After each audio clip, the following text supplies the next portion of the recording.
Hi，大家好，又係 Greta。咁咧，我琴晚咧就好成功咁啦，就上載咗呢個打工媽升學篇，香港中產升學導航。咁係一個我嘅簡介啦，一個本地中產嘅working mum 啦，在職媽媽。咁我今日咧就想加插一個比較短嘅overview 啦，係啦，簡介就講關於呢個幼稚園嘅。咁我兩個仔咧就都好幾年前就已經完成咗佢嗰個幼稚園噶啦。咁如果你哋有睇過我琴晚嗰個簡介咧，就其實我兩個小朋友咧就係讀香港學券學校嘅幼稚園啦，聖羅撒幼稚園。咁聖羅撒係一間天主教嘅幼稚園，其實佢係收男生咧就收好少啊，佔佢幼稚園嘅1/3嘅啫，係啦。咁咧呢一個簡介咧，最主要講幼稚園就係我兩個小朋友咧，其實就係冇讀過一啲傳統嘅 PN 啦。咁喺佢哋幼年嗰陣時啦，佢哋就係純粹我同佢安排就去一啲Montessori 嘅 class 啊，一個禮拜2次啊，或者係啲堂區啊、教會啊、屋企鄰舍嘅一啲唱遊班啦。咁因為始終孩子都係好細啦，其實咁早俾佢去 PN 係咪好同埋唔好咧？咁我呢度冇呢個答案，但係我嘅經驗咧就係我兩個孩子係冇去過嘅，咁亦都係讀傳統嘅學券幼稚園啦。咁往後嘅片段我先會講埋呢個小學同埋佢而家去到中二啦嗰個情況嘅。咁喺幼稚園呢一 part 咧，其實因為本身我都在職啦，咁喺金融界都做咗好多年啦，亦都係做人力資源嘅。咁好多朋友都會問我攞出嚟傾，就係好坦白咁講，喂，你搵咁多錢一個月即係佢認為多啦，咁點解唔會捨得花費多啲即係撥出去咁俾個小朋友去讀一啲好貴價嘅幼稚園，或者係讀國際學校嘅幼稚園咧？嗱，即係我覺得孩子生出嚟咧，佢係一張白紙，我哋冇辦法可以講到個 return on investment，即係話我投資好多錢俾一對孖仔咁即係講緊我自己個人本身係咪我會一定第日小學會攞到一間出名嘅小學啦？係咪一定去到一間好出名嘅中學咧？其實係冇人知嘅。咁我自己在職係做人事部，亦都係人生教練啦職業。我自己覺得咧就喺小朋友幼年嗰陣時咧，其實我哋作為家長咧，應該多啲時間去了解小朋友咧，佢有啲咩特性，有啲咩專長，係啦。咁我兩個小朋友講翻我自己啦，其實佢就係讀好傳統嘅學券幼稚園啦，咁我就將金錢上嘅資源咧，就放喺一啲彌補不足佢哋唔好嘅地方，例如佢哋中文唔好嘅，因為自細咧我哋就用英文同佢溝通，咁所以我哋考幼稚園嗰陣時咧就有一定嘅困難。就算我哋講傳統名牌嘅幼稚園咧，如果你唔識去解答啲比較年長成熟嘅學者啦，佢會喺個面試問你嘢，你用返英文答咧，基本上咧係唔會加分嘅，甚至乎多數都係唔會入到，好似我咁嘅 case 啦。係啦，咁到真係有得選擇嘅，可能係啲中等品牌嘅幼稚園咧，英文幼稚園啦，或者係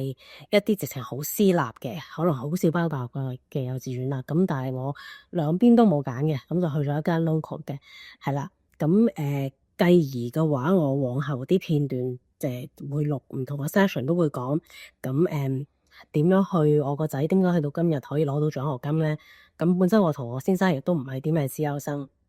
亦都係好平淡嘅一個中產家庭冇接受過任何特殊嘅訓練同埋技能啦。咁但係我兩個小朋友幼稚園嗰陣時咧，我就開始就係俾佢去讀呢個中文記憶班咧，因為中文唔好嘛。咁我唯一有擺佢去嘅數學班咧，就係一個係公民教育，一個係 I level。咁公民教育咧，好多家長就話喂，好似好舊式喎，淨係操數。咁其實數就梗係要操啦，係咪先？咁其實好多時就係公民教育就講求個人個自律性啦。你要去規劃你自己每一日都要做學校即係公民教育俾你嘅練習。咁去到教室之後，老師就會 check 翻你做咗嘅嗰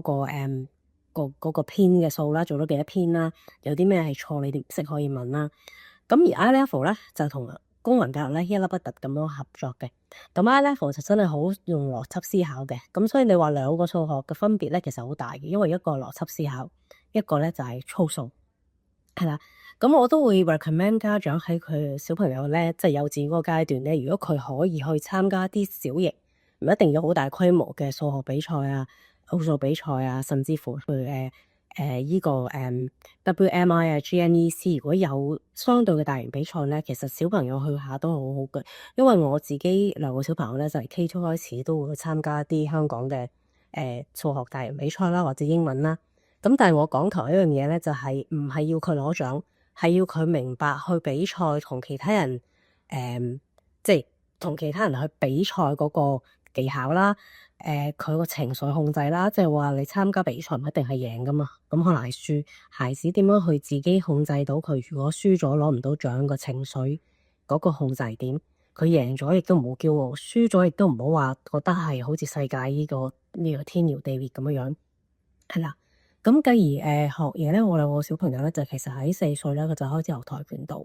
咁我自己不嬲俾佢學嘢嘅格言咧，就希望完成一樣先做第二樣。咁喺我入邊，我本身屋企嘅字典，我自己就係話我唔想孩子去學一樣嘢，學幾堂就話佢唔想學，佢就要轉好多樣嘢。可能佢唔學跆拳道，佢就要想學劍擊，甚至乎佢想學排球、足球各方面。咁我自己同兩個仔自細就訓練佢，好細個我都同佢講咧，你學一樣完成一樣嘅一樣。如果嗰樣嘢你學緊你冇興趣咧，咁我哋就唔學其他嘢噶啦。因為我哋喺我自己中產家庭嘅能力範圍啦，嗰個收入啦，我冇可能俾佢去學晒試晒所有嘅嘢。咁至於樂器咧，我都係俾佢學小提琴嘅，係啦。咁所以我覺得各方面嗰個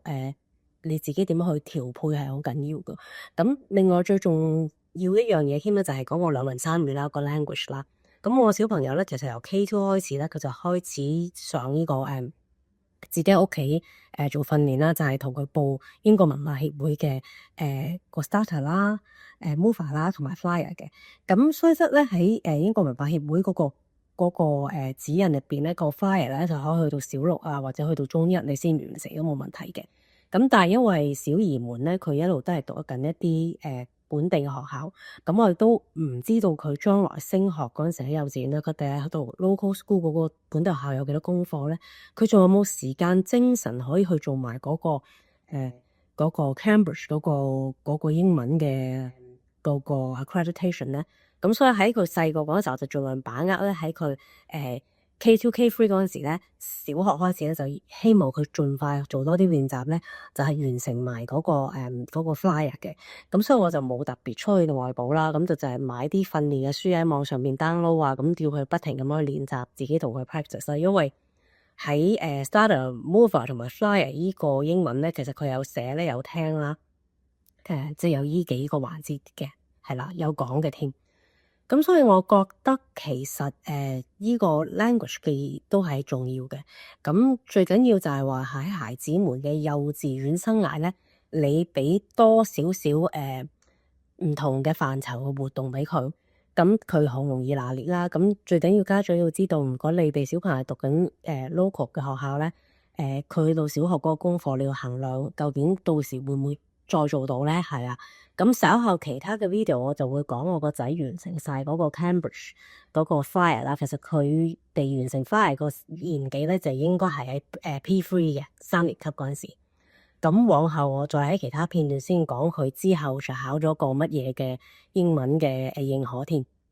係啦，咁我暫時咧今日就講住咁多先啦。咁希望家長你哋有興趣知道多少少就留言啦。